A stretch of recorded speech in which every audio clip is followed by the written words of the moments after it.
All right, man, peace. So probably the most ballyhooed heavyweight title match in the past 15 years is between Deontay Wilder and Anthony Joshua. Hopefully the match will be made sometime this year. If Deontay Wilder has his way, they'll be fighting tomorrow. It's very obvious. He recently offered Anthony Joshua a $50 million purse. The offer was forwarded to his team as of yesterday. Eddie Hearn, who is the promoter for Anthony Joshua, as well as Anthony Joshua himself, have stated that they believe that there is a 70% chance that the fight should happen sometime this year. Anthony Joshua is alleging that he, quote unquote, cannot be bought. We pretty much know what that means. That means that no matter how much money Deontay Wilder offers him, he's going to do things on his terms. Does that mean that he's scared of Deontay Wilder? Or does that mean that he's simply being a good businessman? Who knows? In the aftermath of Floyd Mayweather and how he has reconditioned the minds of most of these top-level fighters, you really can't call someone a coward anymore just because they turned down a deal for a mega fight with the belief that the fight could make more money down the line. Anyway, they're going to talk about it. I'm going to chime in. Welcome back to TNT Sports. Evan here with Van and Michael J. Babcock. It's time for a segment we like to call the $50 million offer. So, Deontay Wilder, the heavyweight champion of the world. Yeah, Deontay Wilder, the bronze bomber, heavyweight champion of the world, desperately wanting to fight. I'll tip him up. Definitely wants a fight with Anthony Joshua. Van thinks he can beat Deontay Wilder. Tip him up, man. I tip him up. Deontay Wilder was right here, and Van didn't say a darn word. Let me say this about Deontay Wilder. He has a great amount of belief in himself. That's well over 50% of the battle right there. He works extremely hard, and he wants it very badly. I believe that he wants this victory more than Anthony Joshua wants the victory. I think that Anthony Joshua is comfortable just staying over on his side of the pond, beating up whoever is officially declared as the top contender for his title, as long as he does not necessarily have to fight Deontay Wilder. Do I believe that he's ducking him per se? I'm not going to say that unequivocally, but you never know. You never know. I myself am a firm believer that the things that people want, they go for. If you're not going for something, it's most likely because either you don't really want it or you don't want it bad enough. So the fact that the pursuit of this fight seems to be mostly one way tells me that Anthony Joshua does not want the fight. So we'll see. When a man offers you $50 million, of course we have to read the details because the devil can be in the details. So I'm not going to tell Anthony Joshua or his team how to handle negotiations. But it seems to me that if they stipulated to Deontay that they're not going to fight for anything less than $50 million, and he offers them $50 million, and they're still taking their sweet time, they must believe that they want to save this fight for the very end because they know that it's a very good possibility that they could lose this bout. And once they lose that fight, they're not going to go to the bottom of the totem pole because Anthony Joshua has a great amount of charisma. He brings a great appeal to boxing that really has not been around for a long time. And the fact of the matter is that the notion of two great black heavyweights getting in the ring harkens back to the golden age of the heavyweight division, which started in the late 60s with Ali and Joe Frazier and really lasted well into the mid-90s with Riddick Bowe and Evander Holyfield, etc., Lennox Lewis, so on and so forth. So all of us boxing aficionados, we want this fight to happen, and hopefully it will happen before the end of this year, but it would not surprise me if it trickles all the way over into 2019.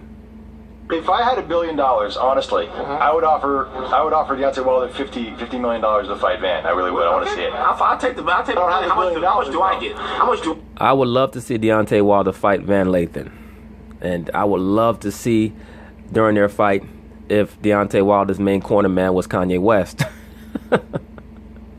Knock him out, Deontay. Knock him out. He wants to be a slave for 400 years. Do I get? Yeah, you get the thrill of fighting a world champion. I would love that. Now, all right, here's the real deal, though. Like you mentioned, Van, he really wants to fight Anthony Joshua. That's the super fight that everybody in boxing wants to see. Yeah, I mean, at heavyweight, absolutely, it's the biggest. Well, me personally, the super fight that I want to see is Errol Spence versus Terrence Crawford. That's the number one fight that I could see. If you were to ask me what fight I would like to see tomorrow, that's the fight. Now, this is a great heavyweight bout, but overall in boxing, the number one fight that I would want to see is Terrence Crawford versus Errol Spence for the 147-pound unified title. biggest fight that can be made. The problem is there seem to be a lot of money disputes going back and forth between the two guys that are stopping it from happening. So will $50 million be enough to sway Anthony Joshua to take a fight with Deontay Wilder? That's what Deontay Wilder wants to know. We asked him about it. This is what he said. I just sent them what they wanted. What do they want? What they allegedly wanted. Sometimes people ask for a price so high because they think that you can't come up with it. It's like that issue concerning Mr. Joel Embiid, who claimed that he wanted a date with Rihanna, and Rihanna told him that she'd go on a date with him once he made an all-star team. And this was during the time when he was on the shelf for about 2 or 3 years in a row. So I don't believe that she ever thought he was going to make the all-star team. That happens a lot in boxing. When people don't want a fight to be made, they'll ask for a certain purse amount that they don't believe that the opponent can come up with. So I think that Deontay Wilder shocked Anthony Joshua and his team. They said they wanted 50 mil, so I gave it to them. So soon we'll see the price. Are you serious? He got to be a man of it. He got to be a man of his word. If he ain't a man of his word, then Is it confirmed? I just sent the email to him. He said he wanted 50 million. He'll fight. So he got to be a man of his word. So I'll see you soon, mate. Where is this going to go down? You think Vegas or what? Probably in America. We're gonna put up all the money. Now, that will probably be the issue that Anthony Joshua's team will use against Deontay. They're going to tell him, well, if you're going to offer us $50 million and pretty much make us the A side, you're putting up all the money and you're going to give us the bulk of the money. I'm going to assume that Joshua is going to be making the bulk of the overall purse. Why would you think that he would agree to have the fight in America? And this would be his first major fight in America. I don't think that they're going to allow that stipulation in the contract. They're also going to make Deontay Wilder go over to Britain to fight. This year? Yes, this year. You think this will prove once and for all that, the doubters? Almost definitely. Most definitely. Just going to prove who's the best in the world. There will be one champion, one place, one name. We go by the name of Deontay Wilder. Okay. Now, this brother wants it real bad. You can see that. It's very obvious. I don't think that Joshua wants to be the unanimous heavyweight champion as bad as his brother does. Do I believe that he can do things that Joshua can't do? I think that their styles are going to make for a very exciting fight. I'll leave it at that. I think that he's going to push Anthony Joshua to have to defend himself for the entire fight because Wilder, as I've stated so many times in many of the boxing videos concerning him, his name matches his fighting style. He is extremely wild. He has a good jab when he chooses to use it, even though it's a little flat. He snaps it, even though he lets his elbow flare out a little bit too much. He keeps his chin up a little bit too much, and he does not have enough head movement, which could pose a problem in a fight with Joshua, who is a little bit more technically sound than Deontay is, at least in regards to how he holds his hands and how he throws his punches. So we're definitely going to find out. In the aftermath of the Luis Ortiz fight, we saw that, yes, Wilder has a lot of heart, but he also has a chin where he can be buzzed.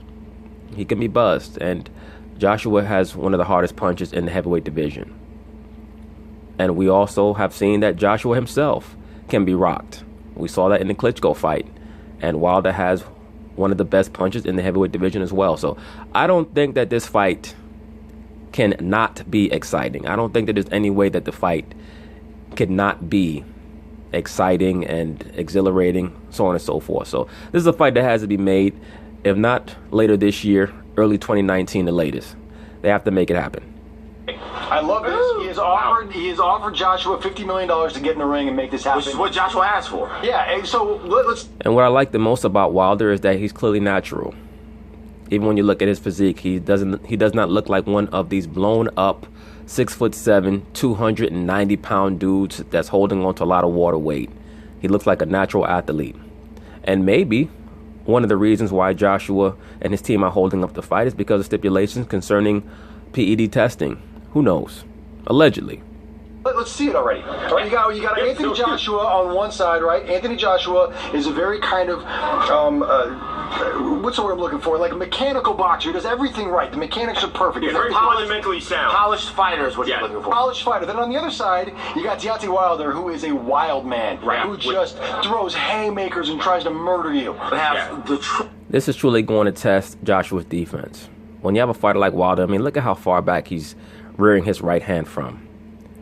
If his opponent had any type of conditioning, Bermain Stavern, he should have been able to step in with a left hook and knock Wilder down himself. But as I stated in the video that I did on this fight, Bermane Stiverne came into the ring looking like Queen Latifah. I don't know what the hell was going on or what type of conditioning this guy does. He clearly avoids road work because no one who does consistent road work as a top-level world-class champion should be doing is going to have a midsection like that. So it's very obvious that he did not take this fight seriously, and I'm sure people are going to say, well, he was a replacement fighter. Okay, so then how come he looked like a bloated pregnant woman in their first fight as well? It's just not making sense. And the heavyweight division has had a problem with this for the last 15 years or so. Big, bloated, fat, man-titty having dudes fighting for heavyweight championships. So that's another reason why it's good to see real athletes like Deontay Wilder and Anthony Joshua get in the ring.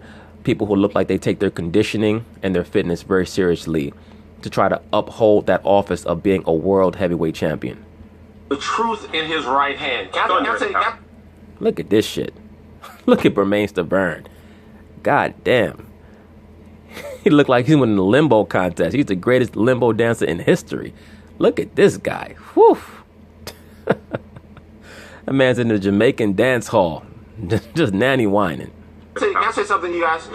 I'll say something right now. You're going to say it anyways. Anthony Joshua is scared of Deontay Wilder. Oh, really? It's possible. Who knows? I'm not going to say that certifiably, but I mean, who knows? No, I agree. Anthony Joshua is scared of Deontay Wilder. At this point, and what Anthony Joshua knows is that he can make a ton of money overseas fighting guys who not a lot of people know, right. And he doesn't actually have to take the risk to fight Deontay. And by the way, I agree with that to a degree. I agree with that. It's very obvious that at the very least, Deontay Wilder wants this fight more than Anthony Joshua seems to want it. wait, on top of that, Anthony Joshua looked bad in his last fight. Right, he did. Oh, it was glory. Well, he looks stiff. The problem with Joshua is that he's a little bit too muscle bound. I think that he spends too much time on the weights and not enough time on his overall boxing conditioning. It makes him appear slow and stiff. He's very classically trained, but the British heavyweights are known for being very stiff. People like Frank Bruno and Lennox Lewis, they were known for being very stiff fighters. The difference is that Lennox Lewis had one of the great jabs in heavyweight history. If Anthony Joshua can develop that, he already has a very good jab. If he can develop that and improve his waist movement and his head movement, it will help him. He's going to need that against Wilder. He's going to have to make sure that he keeps his chin tucked and his left hand up because Wilder likes to throw those big, wild overhand right hands. And he's going to be looking for the knockout for the entire fight. And fortunately for Joshua, this is one thing that he should truly understand is that according to Deontay Wilder, Wilder does not do road work either. He's able to stay trim from doing a lot of circuit training, but he does not like to do road work. So if you push the action, maybe he'll get tired. The problem is that Anthony Joshua has issues with his conditioning as well. He has major issues with his stamina. But once again, that's because he has too much muscle mass. I believe he's about 6'5", 6'6". The brother really should be fighting at about 230. He normally fights at around 242, 245. If he could trim about 10 pounds, 11 pounds of that muscle off, I think that he'll notice the difference in how light he is on his feet. Very lackluster performance, and I feel like that night he would have walked in to the ring with Deontay Wilder. Wilder would have knocked him out, especially Wilder's performance was in his last fight was great. It was took it. It was entertaining. Make no mistake about it. Now look at Wilder's legs. Many people associate power with the overall mass and size of someone's legs, but many times in boxing history, some of the most devastating knockout punchers had skinny legs, very similar to Deontay Wilder, whether it be Tommy Hearns, whether it be Sugar Ray Robinson. Mark Breland also had very, very slim legs. Many of your greatest knockout punchers, one-punch knockout punchers, who were devastating in regards to their ability to knock out their opponent, had slim legs for whatever reason. So you cannot always tell how hard somebody's going to be able to hit based off of their leg size. Anthony Joshua might be a more popular heavyweight champion, but Deontay Wilder is the man at heavyweight. He knocked out Luis Ortiz, a real fighter, while Joshua walked all the way through. There's no excuse now because Deontay has given Joshua everything that he asked for. So now if he says no, he's scared. He's scared To make fun of Joshua. I think that the Joshua camp is trying to put off saying no without a doubt. They're acting as if they're going through the fine print, but I think that right now they have a timeline, and they may be waiting for Deontay Wilder to show a little tread on his tires, maybe get a little wear on him, go through a couple more heavyweight bouts in which he takes a little bit more damage because they know the pressure's on Deontay as well. to face more upper crust competition. The difference is that Deontay has actually tried to face the best in the heavyweight division, and for the most part, most of his prospective contenders have been found to be on performance-enhancing drugs. Well, call him a giant scaredy cat for the rest of his life. Yeah, chicken. I'll hear about it. Chicken. America. But anyway, we'll see what happens in regards to the negotiations between the Wilder and Joshua team. Peace.